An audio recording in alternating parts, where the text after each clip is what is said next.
stop wasting money on more products because the last 1, 2, 3 that you tried didn't work. All right, I'm not gaslighting you. There's a chance that you didn't get great results from a particular product that had some ingredients in it. But in today's video, we're going to be talking about skincare ingredient pairings, meaning 1 + 1 = 2, that together can often lead to better results than either used alone. So in other words, if you have been using a product that has a particular touted ingredient in it, and you felt like after a couple of weeks it was not doing so much, and then you switched it up and bought something else and you're going in on that and letting the other barely used bottle go to waste, whoa. If you tolerated that, bring that back and let's see if we can use 2 things that together might give better results. Now, big disclaimer, I'm a huge advocate, highly recommend keeping the skincare routine streamlined, minimal. Don't go add in a bunch of products just for the sake of trying stuff out. It can lead to irritation. In the case of these skincare ingredient pairings, consider looking for products in some cases, depending on the pairing, that combine both active ingredients in one product. Why? Well, a product formulated with both ingredients, more likely as a whole to be better as far as performance, easier to stick with, less irritating. One thing we know for sure in dermatology is that the more topicals you prescribe a patient, the less likely they are to use them. Try and keep things minimal. Not only does it decrease the risk of irritation, but it also increases compliance, meaning you stick with it and actually use it. And spoiler alert, these things will never work if they're just left in the bottle on the shelf. They have to be applied to skin to work. I know it's annoying, but that's just how it goes. When you have pairings that work well together, they can work well together because they exhibit synergy, meaning one works in a certain way and the other works in another way, and together they lead to the same outcome, but the outcome is better because different pathways that lead to the outcome are being tackled by the 2 separate ingredients. Ingredient pairings can also be great for allowing better penetration of a particular ingredient into the skin. Now, the caveat there is that that also can make the ingredient more irritating for some people, but you might get better results from it. And then the third way in which they can work really well together is that some ingredients will decrease the likelihood of you developing dryness, irritation, peeling, heightened sensitivity from the other ingredients. So a lot of ways skincare ingredients can complement each other. What are the pairings? Number 1 pairing that is an acne game changer, like robust for acne. Probably the most solid pairing that you could walk into a drugstore, here in the US at least, because these things are over the counter. Walk into a drugstore, walk into Walmart, Target, the grocery store, Kroger, and buy these things and walk out with a medical grade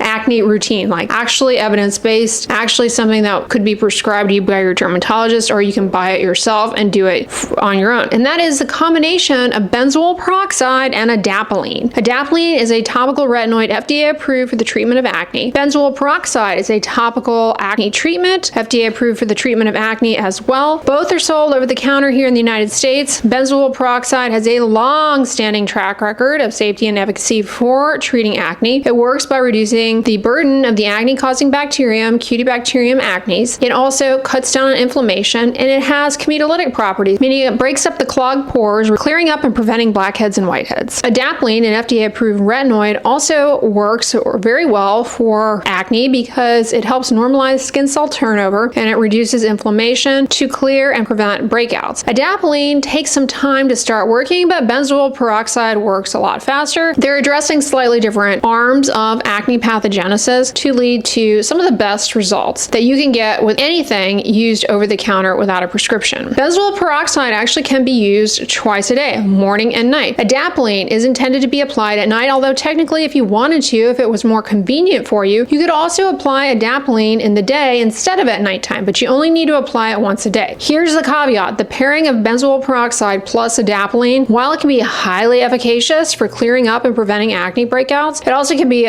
very drying, maybe irritating, and you may not tolerate this pairing. Here's a way to make it easier to tolerate. Look for a benzoyl peroxide that is 2.5%. That is on the lower end. You'll find benzoyl peroxide like 5, 10. Those can work just as well, but they tend to be a lot more drying. The 2.5% formulation, just as effective, but less likely to be drying and irritating. Neutrogena Stubborn Acne AM treatment, 2.5% benzoyl peroxide in a micronized formulation, much less irritating than a lot of those older school benzoyl peroxide formulations. Another tip though is to start with the adapalene and get used to that. Get used to the adapalene, use it for a couple of weeks, see how your skin tolerates treats it, the dryness, the peeling, the irritation, and then bring in the benzoyl peroxide once a day. Once a day, and see how you tolerate it, and increase to twice a day. This pairing, the skincare routine, takes time to work. But if you stay consistent with it, within about 4 to 6 weeks, you will start to note improvement. Use a moisturizer to cut down on dryness and irritation from these, but they can work really well. Not only do they work really well for the acne breakouts, clearing them up and preventing them, but if you get post-acne hyperpigmentation, this pairing right here, not only will address the acne, but it will help prevent and clear up the dark marks, because adapalene tackles the dark marks. Benzoyl peroxide helps reduce the acne inflammation that also leads to the dark marks. So they're great. It's a great pairing for both of those, provided you tolerate it. Now, benzoyl peroxide is a word of warning. It will bleach fabrics, and it might bleach your hair if it gets on there. So be aware of that, okay? Put an old towel down. If you're gonna lie down on a pillow, if you're using it at night, put an old towel down so you don't bleach your favorite pillowcase. It might get on your bed clothing as well, so sleep in an old t-shirt that you don't care about. All right, the next pairing is underrated for sure, and that is azelaic acid and niacinamide. Now, azelaic acid, there's a prescription form of that, which can be great for acne, rosacea, and hyperpigmentation, including melasma. Azelaic acid is safe to use in pregnancy. It is safe to use in pregnancy. So azelaic acid is also sold as a cosmetic ingredient over the counter without a prescription at a lower percentage strength. Now, at the lower percentage of strength, we don't have clinical experience or data backing up its efficacy for treating these diseases, but it can be helpful for hyperpigmentation, for calming down inflammation, for soothing the skin, and for minimizing redness. Now, niacinamide, on the other hand, is evidence-based as a cosmetic ingredient for hyperpigmentation. It helps get in the way of the transfer of pigment packets from the pigment-producing cells, melanocytes, to neighboring keratinocytes. Azelaic acid targets hyperpigmentation by inhibiting tyrosinase, and then you have niacinamide, which inhibits the transfer of pigment around to the epidermis. So you get the two mechanisms there from each ingredient, really can help prevent and clear up hyperpigmentation. But niacinamide is also really good for redness. So if you're somebody who has rosacea, azelaic acid and niacinamide, if you tolerate these ingredients, great for rosacea. Niacinamide is also really helpful for acne-prone skin. It's not an FDA-approved acne treatment, but there are studies of acne patients who use niacinamide and end up getting better results from their topical medications when that is in their routine, likely because it is an antioxidant, it's anti-inflammatory. So it seems to be not only helpful actually for acne, but also for just oily skin in general. You know, people whose skin makes a lot of oil, a lot of sebum, that sebum can oxidize, be inflammatory, and that's actually part and parcel of what is thought to favor more breakouts, but niacinamide may say, hey, let's slow that down and help things out. Plus, niacinamide actually helps your skin barrier in the long run be better at retaining moisture, and so that can make your skin less likely to develop the irritation that leads to dryness, redness, and dark spots. Azelaic acid can be used twice a day, even 3 times a day as tolerated, although when it gets to be 3 times a day, most people are not taking a break at lunch and doing a skincare routine. That is usually kind of excessive. Niacinamide can be used once, twice, 3 times a day for those of you over-the-top type people. Niacinamide and azelaic acid are both safe to use during pregnancy, and they're both relatively low likelihood to cause irritation, although azelaic acid can be drying for some, and it can make you a little itchy where you apply it. Niacinamide for some people burns and stings. Look for niacinamide that is 5% or less in a product, because higher is more likely to cause irritation. Those of you out there seeking collagen boosting, stuff that you can buy on the counter without a prescription that'll do that. Adapalene, FDA approved for acne. It's a topical retinoid, but it has been shown to improve collagen production, improving the appearance of wrinkles as well as age spots. But instead of adapalene, maybe you're using retinol, OL, or retinaldehyde. These are cosmetic ingredients, a little bit slower to start working, but they too have been shown to improve collagen production, smoothing out wrinkles, and improving the visible signs of skin aging. But you want to go a little further. You want to see if you can optimize collagen boosting in any way possible with topicals over the counter. Maybe you want a bit of a skin firming effect on the body. For example, you're looking to rejuvenate the backs of your hands. Dip on into a little amlactin, 12% or higher. Amlactin has ammonium lactate, the salt of lactic acid, which has been shown at 12% strength and higher to improve epidermal thickness and dermal thickness. That's really where the money's at for improving wrinkles and reversing age-related skin thinning. Amlactin will also improve skin cell turnover, and so it works well alongside a topical retinoid like adapalene or retinol, retinaldehyde in the cosmetic formulations to really smooth out the skin and improve and rejuvenate the look of sun-damaged skin and aging skin. Mottled hyperpigmentation, dull, rough skin texture, texture, fine wrinkling, coarse wrinkling. Ammonium lactate also is hydrating, so it helps with long-term consistent use improve water retention in the skin. Going to plump and going to just smooth the surface. Yeah, it's a real plumping, smoothing, firming duo. But amlactin 12% or higher can sting a lot on the face. In fact, they even tell you don't put this on your face, but a lot of people do and tolerate it just fine. So be aware of that. It may be more something that you want to try on your body, but the pairing together of a topical retinoid and ammonium lactate together can actually be exhibiting synergy for improving firmness, decreasing wrinkles, rejuvenating the skin surface. That being said, the pairing together can be drying and irritating. So start out with the retinol or the retinaldehyde or the topical adapalene, or in the case of prescription stuff, tretinoin, trifarotene, tazarotene. Start out with those because they're the ones that can be a little bit more tricky to get used to. But if you've been using that for a long time, you're used to it and you're like, is there anything else I could add or consider trying in my routine to get additional benefits for the thickness of the skin? Amlactin, 12% or higher. All right, those of you out there who get flaky, greasy skin with redness, seborrheic dermatitis, and if you have a deeper skin tone, that inflammation can take away your background skin color, leave behind hypopigmentation. See, it's not all about hyperpigmentation. There's hypopigmentation too. Nobody talks about that. Well, we're talking about it today. That hypopigmentation is because the seborrheic dermatitis is inflammatory, and the inflammation kind of makes the pigment production a bit confused for a bit. You got to calm down that inflammation, and with time, the pigment will return. So there is light at the end of the tunnel for the return of your background skin color. But yeah, seborrheic dermatitis affects different skin tones in different ways, and that is just one way. Also, dandruff on the scalp, and even acne to a certain extent. Then you've got that fungal guy living on our scalp and our oily skin. Malassezia or pityrosporum, whatever you want to call him, can cause fungal acne, which isn't actually fungal acne, but rather pityrosporum folliculitis.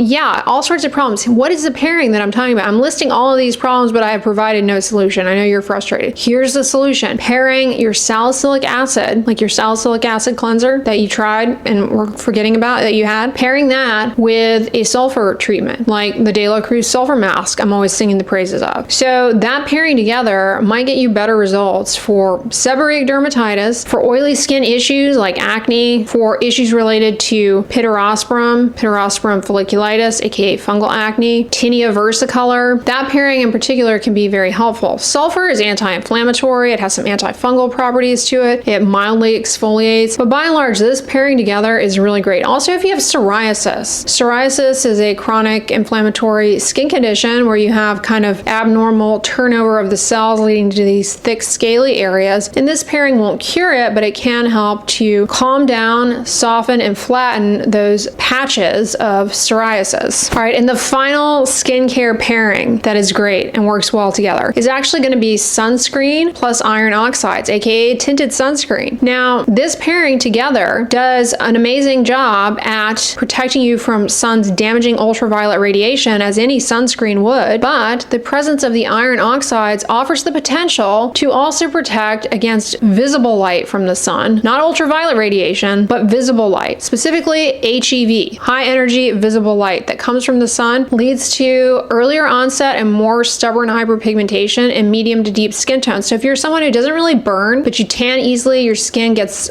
discoloration, acquires discoloration, dark spots, you have a really deep skin tone, and your skin will easily heal with hyperpigmentation. You've been told that you need to wear sunscreen to protect from ultraviolet radiation that would worsen that hyperpigmentation, cause it, drive it, all those things. Yeah, that's true. But if you choose a sunscreen that is tinted, you might also get protection from the other culprit because they work together. UV and HEV working together to make that hyperpigmentation more stubborn. A tinted sunscreen, the tint comes from iron oxides. The sunscreen protects from UV by virtue of its active sunscreen ingredients. Could be chemical, could be mineral, could be hybrid, and together they work together to fight the dual forces of hyperpigmentation. And if you're like, whoa, I'm confused here, check out my video, which will be on the end slate, okay, about tinted versus non-tinted. I go into a deep dive there, all right, so you'll learn even more. But I hope you guys enjoyed this one. And honestly, these are not the only dynamic duo ingredient pairings out there. So let me know if you want a part 2 of more skincare pairings that exhibit synergy or can help you tolerate side effects even better. I hope you guys enjoyed this video. Definitely check out that tinted sunscreen one on the end slate. But if you like this one, give it a thumbs up, share it with your friends, and as always, don't forget, sunscreen and subscribe. I'll talk to you guys tomorrow.